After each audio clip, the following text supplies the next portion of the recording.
Bonjour, j'espère que ça va chez vous. Chez moi, ça va très bien. Aujourd'hui, nous allons parler des réformes de l'immigration aux États-Unis.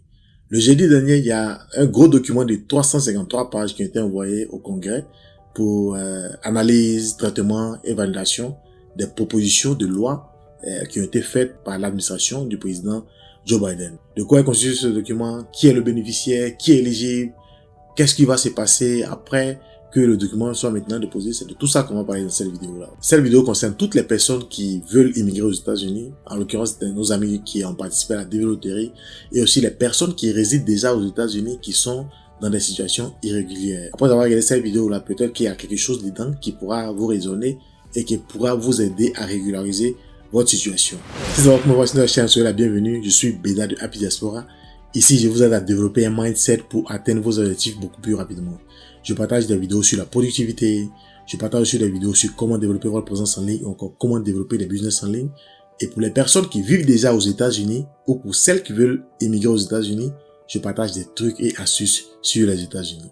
Donc si vous venez de découvrir notre chaîne, que vous n'êtes pas encore abonné, je vous demande de vous abonner maintenant et aussi n'oubliez pas d'activer la petite cloche de notification parce que c'est cette cloche-là qui va vous signaler quand nous postons nos vidéos.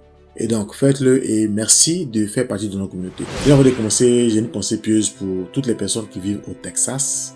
La semaine dernière, il y a eu une tempête de neige, mais malheureusement, ils ont vraiment été frappés. Ils ont perdu l'électricité, il y a d'autres qui n'ont pas eu de l'eau et les routes n'étaient pas bonnes. Il y a eu un grave accident au Texas. Il y a eu un carambolage d'environ 130 véhicules. Il y a même eu des morts. Donc, je tenais à avoir une pensée pieuse pour ces personnes-là et pour les soutenir moralement pour que la situation revienne à la normale et qu'elles continuent à vaquer à leurs occupations. Donc, si vous avez des parents à Dallas, au Texas ou bien à Fort Worth, essayez d'appeler pour prendre leurs nouvelles pour voir ce qu'il en est. Donc, les gars, soyez forts et puis beaucoup de courage à vous. Nous allons maintenant entrer dans le vif de notre vidéo. Le projet de loi a été soumis. Il a touché 5 grands points. Il y a 5 grands points qu'il a touchés, mais nous allons partager 2 points parmi les 5 points qu'ils ont cités parce que c'est vraiment lourd. Si je vous dis que j'ai lu tous les documents, je suis en train de vous dire des contre-vérités. Le document fait 353 pages. Je vais vous donner un aperçu rapide et vous savez même que c'est encore une proposition. Donc cette proposition n'est pas encore validée. Mais vous allez voir un peu le contenu, les choses qui vous intéressent, je vais les partager avec vous. Et je vais vous dire aussi la suite du processus. Comment ça va se passer jusqu'à ce que cette proposition de loi soit une loi définitive, applicable, que chacun de nous puisse en tirer profit. Le projet de loi qui a été soumis au Congrès comporte 5 grands points. Je vais les afficher sur l'écran, voici les 5 grands points. Mais ici, je vais vous parler du premier point, qui est le chemin vers la citoyenneté et autres réformes. Et le troisième point qui consiste à la réforme du système de visa d'immigrants. Le premier partage que j'ai à faire, c'est au niveau d'une dénomination. À l'accoutumée, pour toutes les personnes qui ont participé à la développerie ou encore aux personnes qui ont déjà fait des demandes de visa d'immigrants ou de non-immigrants, elles ont rencontré ce thème-là. Et ce thème-là choque. Quand vous lisez le document, vous entendez alien. Bon, alien, c'est quoi? Donc, dans le projet de loi qu'ils ont soumis, ils ont décidé de substituer ce mot-là. Si cette loi est validée, désormais, on ne va plus utiliser alien, on va utiliser non-citizen. Ça, c'est la toute première chose que je voulais partager avec vous, mais c'est rien de spécial, c'est juste au niveau de la terminologie. Maintenant, entrons dans les choses suivantes. Et dans le premier point, il parle du chemin vers la citoyenneté et autres réformes. Il s'agit ici des personnes qui sont aux États-Unis depuis longtemps, depuis belle lurette. Ces personnes-là sont sans papier et ils proposent un chemin à ces personnes pour devenir citoyens américains après 8 ans. Ils ont créé un nouveau statut qui s'appelle Lawful Prospective Immigrant Status. Mais pour avoir ce statut, il faut faire une application. Ils vont aussi faire un background check. Le background check, c'est en fait pour voir si vous n'avez pas commis de crimes et autres. Après cela, quand vous êtes éligible et que vous remplissez toutes les conditions, ils vont vous délivrer le papier.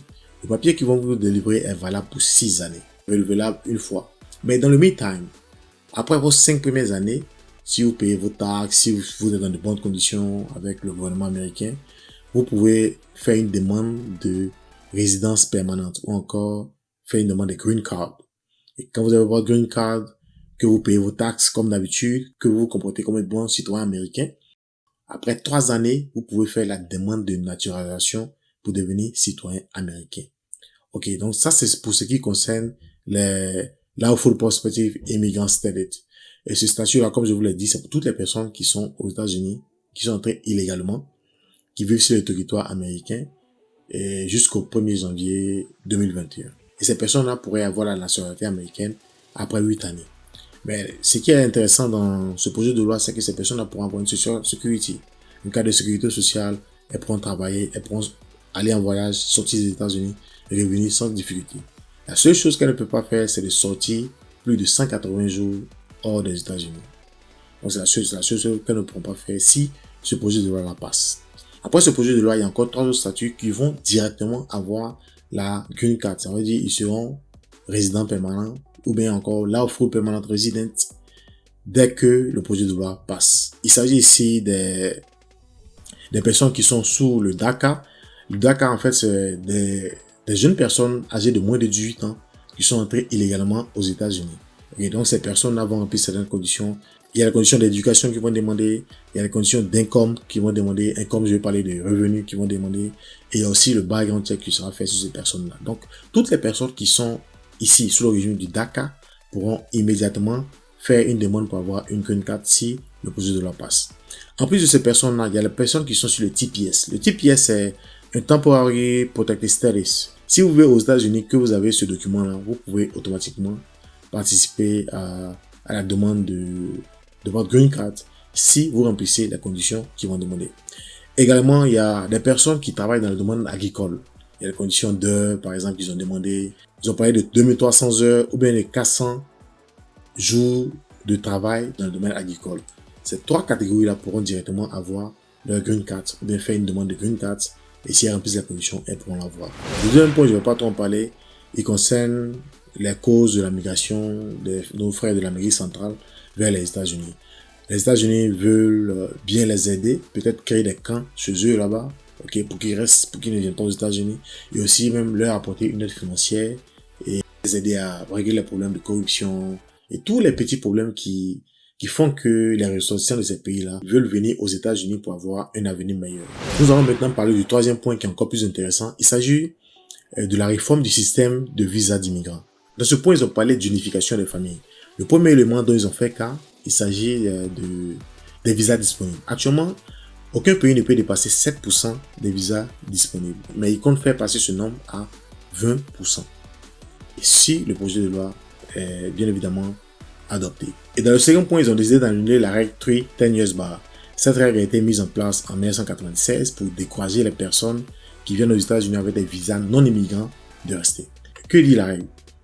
Quand vous venez aux États-Unis et que votre visa est expiré, par exemple, vous venez avec un visa touriste ou encore vous venez avec un visa F1 en tant qu'étudiant, quand votre visa expire, vous devez retourner dans votre pays. Mais s'il arrivait que vous restez ici aux États-Unis et que vous restez entre 6 et 1 an, si on vous attrape, qu'on vous déporte, vous ne pouvez pas revenir aux États-Unis dans les 3 années qui suivent. C'est comme si vous êtes banni pour 3 ans. Mais par contre, si vous restez aux États-Unis après que votre visa soit expiré 1 an ou plus, si on vous attrape, qu'on vous déporte, vous êtes banni des États-Unis sur 10 ans. D'où la règle 3 ans, 10 ans. Mais quand ils ont mis cette règle en place, elle n'a pas vraiment fonctionné comme ils l'avaient souhaité. En 1996, quand ils ont mis la règle en place, il y avait environ 6 millions de personnes illégales ici aux États-Unis. Mais de 1996 à 2019, ce nombre a pratiquement doublé, d'où la non-efficience de cette règle. C'est la raison pour laquelle ils ont décidé de l'annuler. Ensuite, la partie la plus intéressante pour tous les participants de la DV Lottery, ils ont décidé d'augmenter le nombre de visas de 55 000 à 80 000 visas pour la DV Lottery.